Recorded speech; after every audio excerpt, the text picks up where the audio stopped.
Hi, and welcome to the Demonstrating Implementation Excellence stream of SNOMED CT Expo 2020. My name is Terence Sherd, and I am the Technical Operations Manager at SNOMED International, and I will be moderating today's session. If you have any questions for the presenter during the session, please use the Q&A box, and we will answer them at the conclusion of the presentation.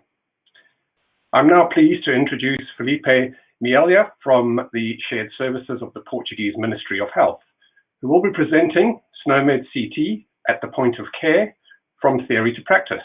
Filipe, it's over to you. Thank you, Terence. So hello, everyone. Thank you for being here.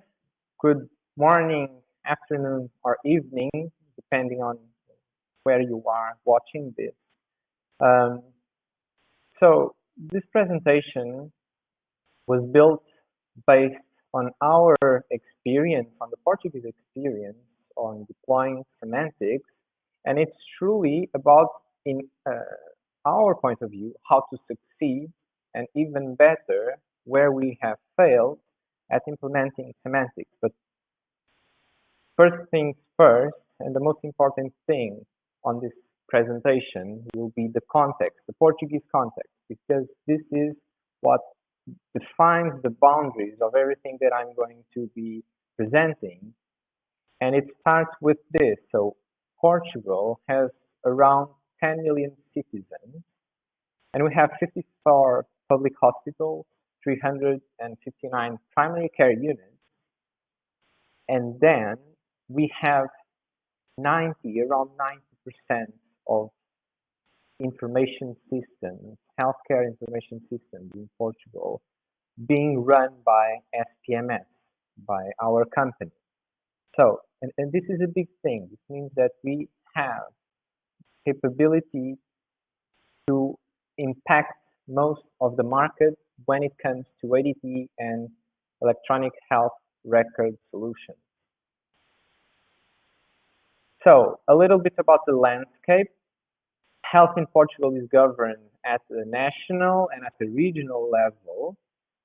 For the purpose of this presentation, the three key public entities are the ones that are highlighted in this slide. So SPMS for the IT, governance, and technical implementation. Then we have ACSS, which is our financial ruler, and our Directorate General for Health, which is responsible for clinical guidance. So if you haven't visited us before, this is a picture of our headquarters in Lisbon. And SPMS is mainly responsible for three large areas of activity. So the first one is information and communication systems and technologies. The second one is that we are responsible for health e-procurement. And the third main one in this context is our responsibility for overseeing matters regarding telehealth. So, and this slide is to showcase all of the different places where you can find us in Portugal. So we have a building in Lisbon, other ones in Porto, but probably where you will find us most easily is in cyberspace, and you have the link to our website if you wish to see it. So, to start things off, I'm going to be presenting to you 4 fundamental steps approach to deploy nationwide semantics. And the first thing that comes to mind when you are addressing this issue is ultimately, why do you need semantics? Why do you need structured data? So this is a very particular and focused example where you have 2 healthcare providers that are trying to exchange lab information. They are trying to exchange lab results. And they have sorted out all interoperability issues. However, provider 1 is using a specific set of codes to code information about the exams being provided, and provider 2 is using a different set of codes for the same exam. Now, this creates a problem because now someone, company A for that matter, is going to have to keep a record of the codes related to exams in Site 1, the codes related to exams in Site 2, and then they are going to have to map the two of them together. And of course, if you are the healthcare provider, one way or another, you are going to be paying for this service. Now, this becomes a nationwide problem if you are not talking about 2 institutions, but you are talking about 50, if you are talking about 300, if you are talking about 1,000. So the problem escalates and it escalates exponentially. So this is where structured data comes to play. So all about reference data. And we in Portugal have a concept, the health semantic catalog concept, which is made up by 3 fundamental components. So the first one is the value set. So the value sets are the set of codes based on a code system that we are using to solve a specific context. The second block in the health semantic catalog is the functional requirements. Now this refers to the specific needs, business needs that are driving this catalog and the rules of usage of this value set. The third one, and the 2 first ones are specific to each semantic catalog. The third one relates to technical requirements. Now these ones can be recycled. They are used throughout our different catalogs and they are used for information dissemination purposes. So we have, by the end of 2020, we will have 16 public national health catalogs with structured data. And out of these 16, 11 of them are SNOMED CT based. So roughly around 70% of our catalogs are running on SNOMED.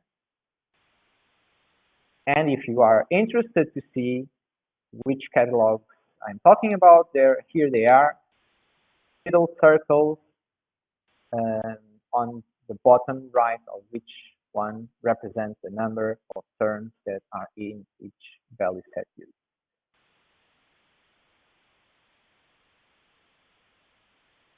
So if you are convinced that you need structured data, then the second step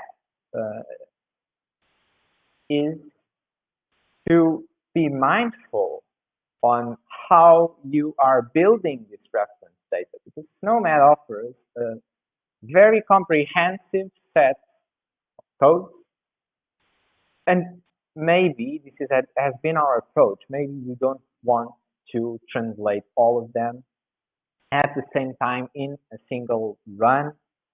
Maybe you want to take things step by step, focus on key business areas, and then maybe on your first try you will end up with something like this table. And you can see that you have substances mixed up with occupation, mixed up with disorders. So this is to say that the next big thing is to build up your domain thoughtfully. So when you are building reference structure, reference data, health catalog, if you choose that name, build up your domain thoughtfully. Be mindful of how different value sets relate to one another. Try to make them specific to each catalog, because we tend to then mix this up with software implementation. And of course, technicians want one full big thing to sort out all of their problems, but it's easier down the road if you isolate each structure, and then you can start to see, well, maybe my catalog is made up of different value sets, but this one in specific should be isolated as a separate catalog and be related to this one instead of being specific to your catalog. So then the third step would be not to be the gunslinger, not to arrive on the field, guns blazing, all alone, trying to drive change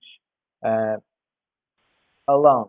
So actually you need sponsors, you need sponsorship. The way that we have dealt with this in Portugal is that we took what we thought out to be the key public entities responsible or that would directly affect the implementation of semantics, and a cooperation protocol was drafted between them. And this structure, this body, we call the Terminology Center, National Terminology Center. And because it is mixing up, it is drinking from the responsibilities of IT governance, of clinical guidance, of financial issues, you have a very strong driver to promote semantics at the point of care. So, of course, having that structure alone is not enough. Now you're going to need to address how it is that you are going to manage your assets, how it is that you're going to manage your catalog. So this is our catalog life cycle. It's actually inspired in the Finnish model. And in this slide, you can see for each different stage, from the identification of the need to planning, all the way up to publication and maintenance, you can see the different activities that we are considering. So just to highlight three very important activities, the first one is related to public consultations. Now, this is a transparent mechanism that we have found to deal with the issue that when you start to try to implement reference data, then all of a sudden you are going to have different stakeholders at the same time providing you with different information, and ultimately you will not be able to accommodate all of the requests. You are going to have to sort them out, and you need a mechanism to solve issues, to solve conflicts. So public consultations are a very good way to add transparency and a good way to sort some of the conflicts out. Another very important adoption mechanism that is from our national context is the clinical guidance standard. So our clinical guidance body, our DG, is responsible for issuing this document. And each of these clinical guidance standards should have a catalog to whom it refers. And because these NOCs, as we call them, are mandatory implementation, then by consequence, so will be your structured data. The last one, of course, training and capacity building. It's important to train all of the people that are involved in this life cycle, be it the experts that are going to be helping you build up this catalog, being the implementers of the catalog itself. So finally, you can check out on how our National Terminology Center is functioning as a national release center by SNOMED standards. And the final fourth step is communication. So it's extremely important, it's fundamental that you have clear communication channels so that the software developers, so that the market is ready for implementation whenever you release a semantic catalog, whenever you are providing them with reference data. So some you should try to have moments throughout the year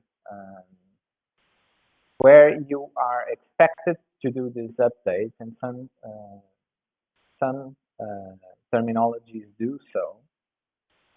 But you should also try to prepare the field, address the stakeholders, make sure that they are ready and when you are ready. So, because otherwise you will have produced a reference data set and then field is not ready, and they are going to be asking you for 3 months, 6 months, 1 year to adaptation. This is even more so important when there is legislation behind it. So when you are talking directly with your ministry, if that's the case, and you are pushing legislation, if you are saying you need to comply, you need to conform to the standards at X date, then you should months before, even if you don't have the final version, even if it's not consensualized yet, the structure is unlikely to change. Even if the codes on the value set change, the structure is unlikely to change. And if you share it, you can prepare the ones that need to adapt to conform their software to the standards.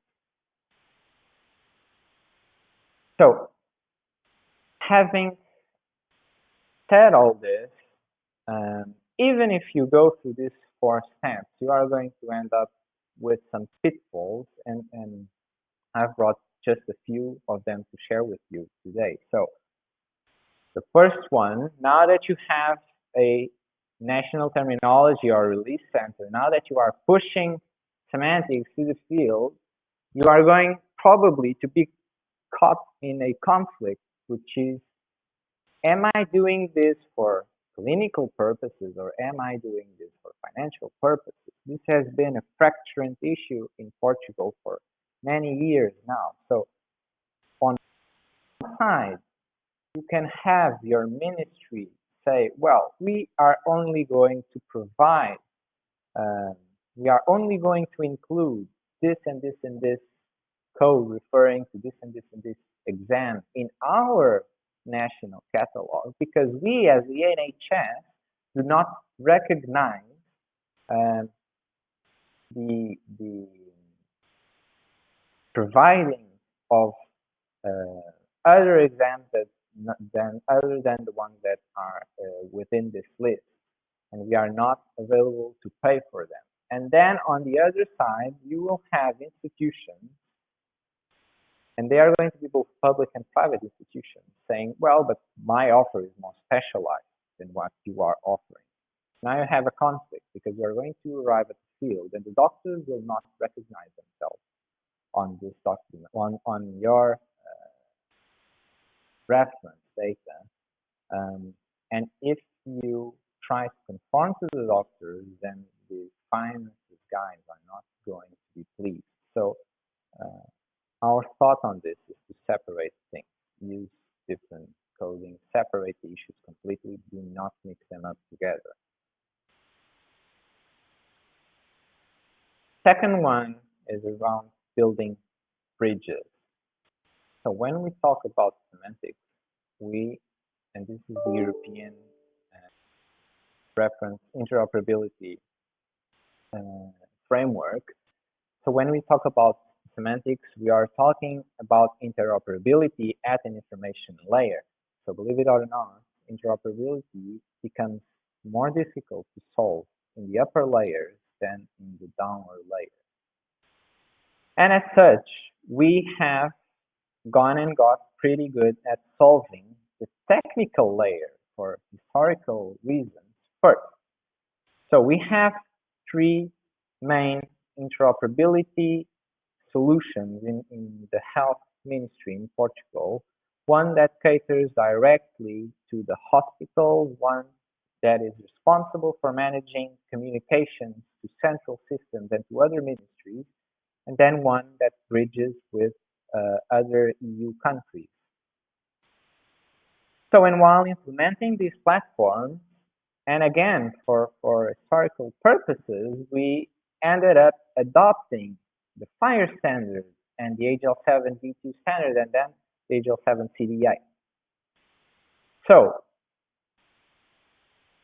what's the problem with this? The problem is when you start to try and bind terminology together with your technical specification.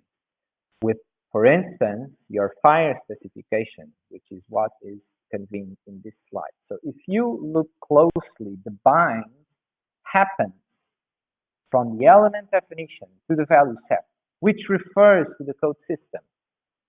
Now, on the other hand, the instance, the coded data type, it's not directly related to the value set. So this is a very frail relationship. They are not directly related. What this means is that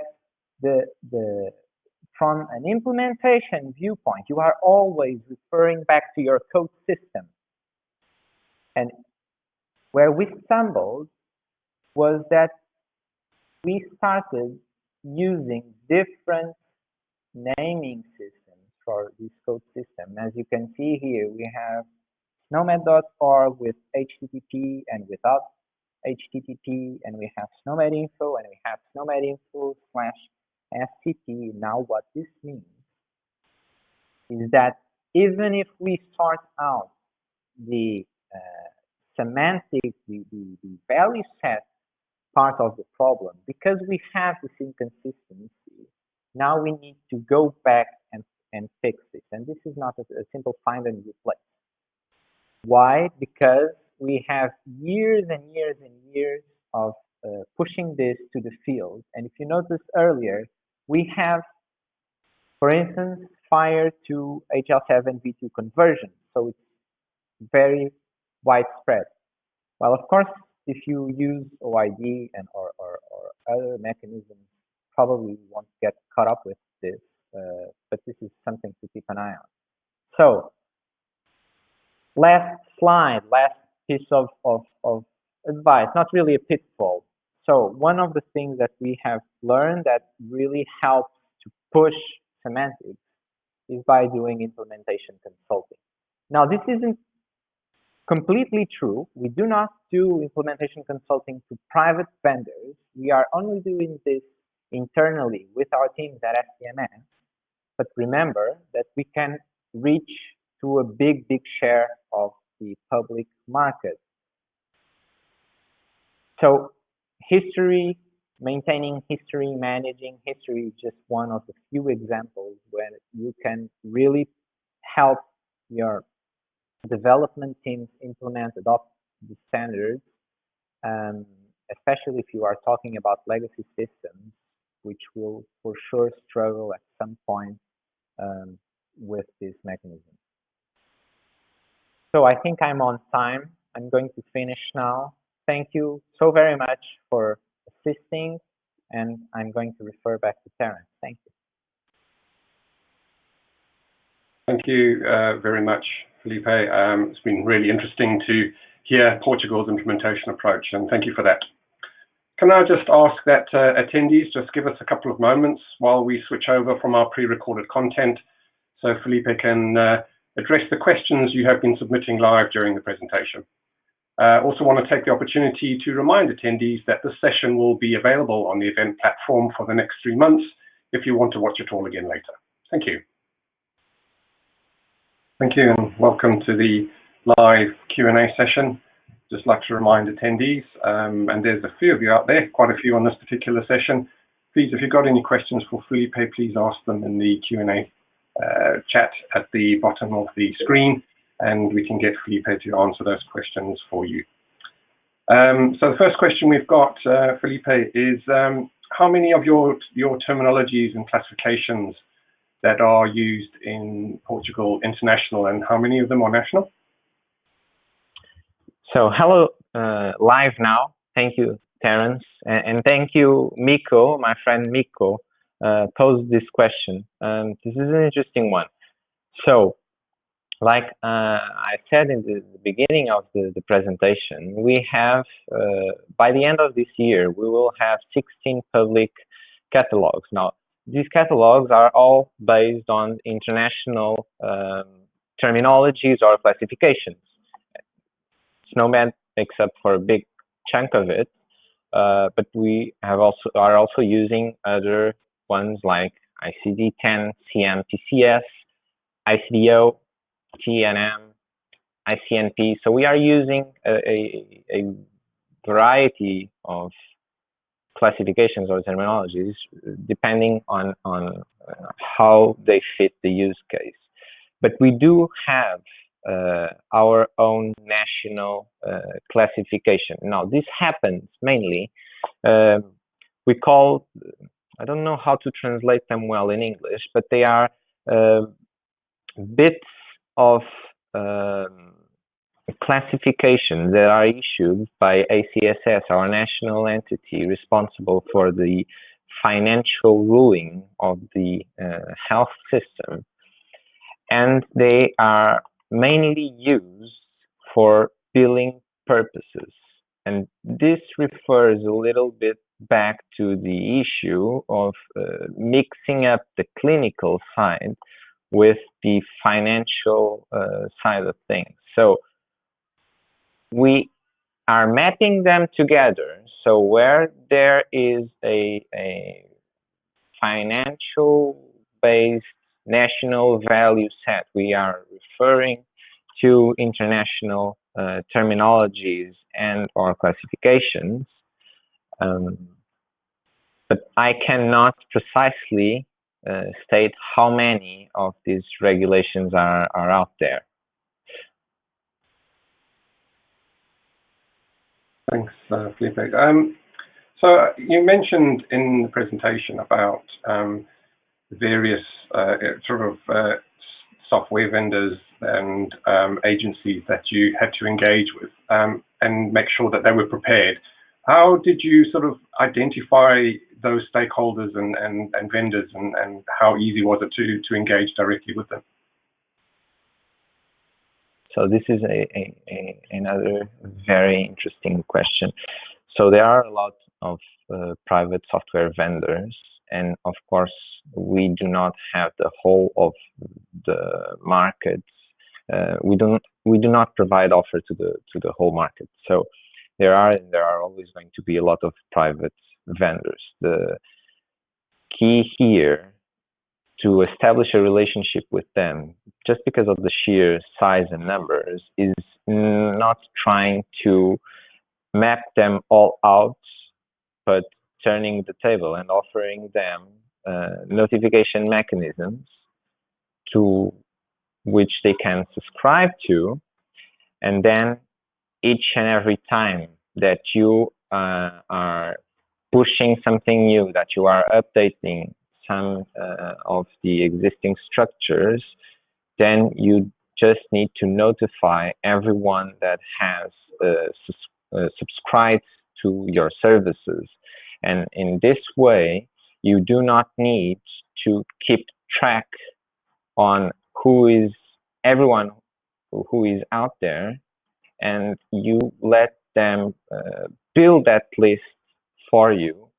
Especially because even in private companies, people change. So the people who you interlink with are also susceptible to change, and you do not want to have that burden on your side. Thanks, Filipe. One last question then. Has Portugal made the national decision to use SNOMED CT as the base terminology in healthcare?